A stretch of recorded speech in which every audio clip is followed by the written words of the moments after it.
All right, music fans, welcome back. It is Dave. It is the Real Music Observer, observing real music in real time for real people, just like you and just like me. I'm not sure what I'm going to call this video. I'm going to talk about the band Toto. And I know there are a legion of Toto fans out there. I think Toto is one of those bands that have influenced a whole bunch of other music, and a lot of it is in Europe, Sweden, um, Denmark, Norway, places like that. Uh, Areas of the world that I guess seem to really get it as far as um, holding that melodic rock torch up.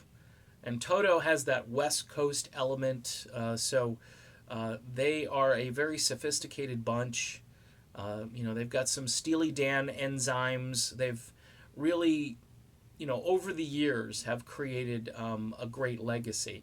And I hope nobody takes this the wrong way, but over on my Facebook group, which it's a frustrating place for me because there are folks that come over and they're well-meaning folks. This one gentleman posted, "Hey, what's going on with Toto? Haven't heard from them in a long time." And I don't have a whole lot of hair left, but I'm thinking, where do I start pulling the hair out? Because I might as well just shave my head. This is what is going on these days. Is that this person and so many others here in the States didn't know that Toto had this 40th anniversary album that came out. They didn't hear the two or three new tracks that are on this album. The song Alone, which I had in my melodic rock top 10 for weeks, got zero airplay here in the States. Didn't get one spin. Didn't get on any terrestrial radio stations at all, okay, which are all corporate run, corporate controlled entities. And the song is vintage Toto. It's not a stretch to listen to this song and think you're time traveling back, okay? It's a brilliant song. The other two songs, they're good, but Alone really deserved some airplay, and it didn't get any. So this person didn't know that Toto had a new album or a compilation with a few new tracks on it. Likely didn't know that Toto was touring. Toto has, I believe, 13 studio albums. So they're not, just about like Toto 4 or the seventh one or their debut album. This is a band with a rich, long heritage. There was this album called Tamboo that came out years ago, and it was genius. It was brilliant. And this is the problem now with American music, okay? Now, you can attribute this to a number of things. You could say, well, these guys are just too old now. Nobody really cares about them. They're just on the oldies circuit doing the... No. They're still creating relatively brilliant music. Maybe not heyday music. It's not the Bobby Kimball, Steve Lukather Toto. Although Joseph Williams is a terrific vocalist and has been with the band since the 1980s. So you're getting a lot of heritage there, and you're still getting the classic sound. So again, I'm just, this is the battle that, if you want to call it a battle, I mean, it's a friendly battle, but it's still a battle because it's the battle between fake music and real music. As much as the Weezer version of Africa is interesting and good, it's not even on the same planet as the original version. And then I guess, Toto paid the favor back and covered some Weezer song.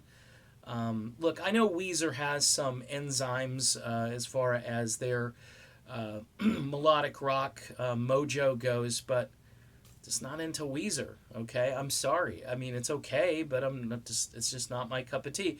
All of this modern stuff all sounds very slick and too produced, and you lose all of the organic earthiness of a tune like Africa, where you can, you got this percussion part, and you get all this stuff that's just, it's just so well produced. And It's just infinitely better than anything that you could. If you want to try to cover that song, you better make sure you know how to play your instruments, and you better make sure you got a producer who knows how to isolate things to make them sound good.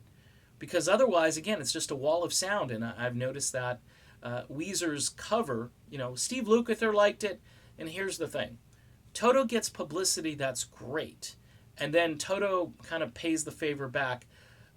This all helps Toto. It helps people discover their music. So I get why he would do that.